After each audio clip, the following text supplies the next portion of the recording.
Suku Punan adalah salah satu rumpun suku Dayak tertua, dan mereka merupakan suku pemburu dan pramu aktif terakhir yang ada di Pulau Kalimantan. Istilah Punan sendiri lebih dipandang sebagai sebutan umum untuk kelompok masyarakat pemburu dan pramu yang dulu hidup secara berpindah-pindah di hutan. Karena hal tersebutlah, suku ini dikenal sebagai penjaga hutan rimba, karena hidup dan sebaran populasinya banyak ditemui di dalam hutan, dan terpisah dari sub-sub suku Dayak lainnya. Suku Punan dikatakan menjadi suku yang terasing. Dikatakan terasing tidak lepas dari pola hidup mereka yang berpindah-pindah di dalam hutan. Mereka tidak memiliki tempat tinggal permanen karena mengikuti ritme alam. Mereka hidup secara berkelompok di dalam hutan, dan kerap berpindah-pindah bukan semata-mata karena mengikuti siklus alam, tetapi juga untuk menemukan rasa aman dan jauh dari gangguan suku lainnya. Pola hidup seperti ini yang membatasi suku Punan Batu berinteraksi dengan dunia luar, dan ketergantungan dengan hutan sangatlah mutlak. Setiap komunitas yang terdiri dari 1 hingga 5 kepala keluarga akan masuk ke dalam hutan untuk mencari makanan. Mereka berburu hewan atau mencari umbi-umbian. Seiring perkembangan zaman, sudah ada beberapa generasi suku Punan yang bermigrasi dengan hidup berdampingan bersama suku Dayak lainnya dan suku-suku pendatang. Sejak akhir abad ke-19, suku Punan diketahui telah mulai bermukim di dusun-dusun kecil. Kemudian memasuki abad ke-20, mereka melakukan perladangan sebagaimana suku Dayak lainnya dengan budidaya tanaman pangan seperti padi dan ubi-ubian. Suku Punan Batu merupakan kelompok kecil dalam masyarakat suku Punan yang tersebar di wilayah timur, utara, dan selatan Kalimantan, termasuk di Sarawak, Malaysia, dan Brunei Darussalam. Sejumlah literatur antropologi menyebutkan suku Punan sebagai pemburu pramu yang hidup di hulu beberapa sungai Borneo. Namun di antara keluarga besar suku Punan, hanya Punan Batu yang diyakini masih menjalani cara hidup prasejarah. Beragam data ilmiah dalam riset itu menunjukkan orang-orang Punan Batu sudah selama ribuan tahun menjadi pemburu pramu di Kalimantan. Pada zaman dulu, konon suku Punan dikenal beringas dan sangat ditakuti. Banyak mitos yang bertebaran tentang suku Dayak Punan di kalangan masyarakat Kalimantan. Mereka dikenal memiliki kesaktian luar biasa. Mereka bisa menghilang di balik dedaunan dan pohon, serta memiliki kemampuan berlari yang jauh lebih cepat dari manusia biasa, dengan tubuh yang miring, seolah-olah melayang. Kekuatan ini membuat mereka ditakuti oleh para penjajah Belanda di masa lalu. Suku yang memiliki sifat nomaden ini tidak suka diganggu oleh orang luar dan sangat hati-hati saat dikunjungi warga kampung atau suku sebelah. Siapa saja yang berani menantang orang-orang Punan umumnya berakhir meregan nyawa. Orang yang mati di tangan suku Punan itu tidak akan dikuburkan, melainkan dimasak untuk dimakan. Menurut para sejarawan, menyantap daging lawan seakan telah menjadi hukum adat. Terkait kebenaran atau tidaknya akan mitos yang beredar tersebut, semua itu telah menjadi sejarah masa lalu mereka.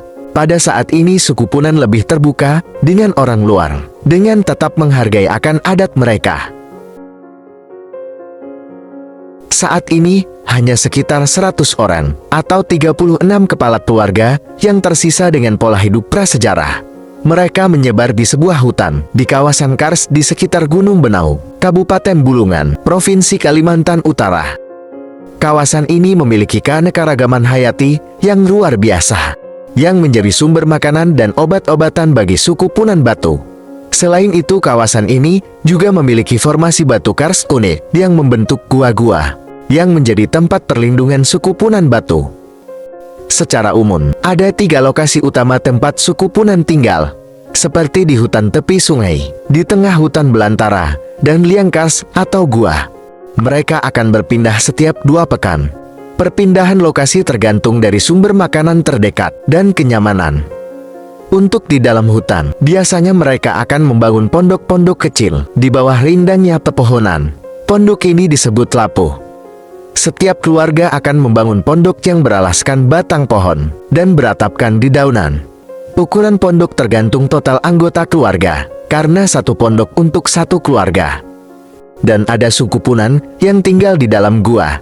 Di dalam gua, mereka tetap membangun pondokan, tapi tanpa atap, untuk anak-anak ditambah dedaunan, agar lebih nyaman. Pada waktu tertentu di malam hari, suku Punan Batu memiliki ritual yang dinamakan menira. Di ritual ini, mereka melantunkan syair yang ditujukan kepada Tuhan, menggunakan latala. Latala merupakan bahasa lagu kuno, yang berbeda dari bahasa yang digunakan sehari-hari. Latala memiliki ciri khas yang menarik, seperti penggunaan nada yang bervariasi, serta pengulangan kata, atau fasa, dan penggunaan metafora. Tradisi ini merupakan bagian dari identitas budaya Punan Batu, yang diturunkan dari generasi ke generasi. Menira dilakukan secara sadar, tidak dalam kondisi kesurupan. Menira dilantunkan agar mendapatkan hasil buruan yang melimpah, serta permohonan lainnya. Menira mencerminkan pengetahuan dan kearifan lokal mereka tentang alam, binatang, tanaman, dan obat-obatan. Menira juga biasa dipakai sebagai pengantar tidur untuk anak-anak. Dengan syair-syairnya mampu memberikan pesan moral bagi anak-anak untuk tumbuh dan bertahan hidup di hutan.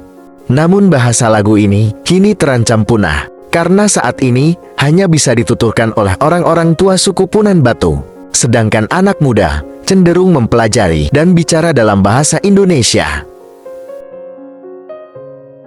Keunikan lain dari suku Punan Batu adalah kehidupan prososialnya. Walau tinggal di tengah belantara hutan hujan tropis Kalimantan dan kawasan Kars, mereka bisa berkomunikasi dengan menggunakan sebuah simbol, dan biasanya setiap keluarga memiliki simbol tersendiri. Mereka memasang simbol untuk menandakan keberadaan keluarganya. Pesan yang mereka gunakan berupa tanda-tanda ranting yang mengandung informasi tentang arah, jarak, keadaan darurat, keberadaan, situasi, hingga satuan waktu dan jumlah. Tanda yang dibuat juga bisa diisi pesan, seperti komunitas yang kelaparan, sakit, atau lagi pergi. Sehingga komunitas Punan Batu lainnya yang melintasi hutan tersebut bisa membaca pesan. Pesan ranting pernah tersebar luas di kalangan suku Punan yang nomaden di Kalimantan. Namun kini telah hilang, seiring dengan budaya menetap yang melanda di seorang Punan. Suku Punan Batu membuktikan kepada kita bahwa ukuran kenyamanan setiap manusia berbeda-beda. Bagi mereka, tinggal di hutan adalah surga sesungguhnya. Namun kehidupan suku Punan Batu mengalami ancaman, mulai dari hutan yang menyusut akibat ekspansi perusahaan penebangan kayu dan perkebunan kelapa sawit. Hal ini berdampak signifikan pada aktivitas berburu dan meramu mereka, serta juga mengancam warisan budaya mereka. Salam satu bangsa.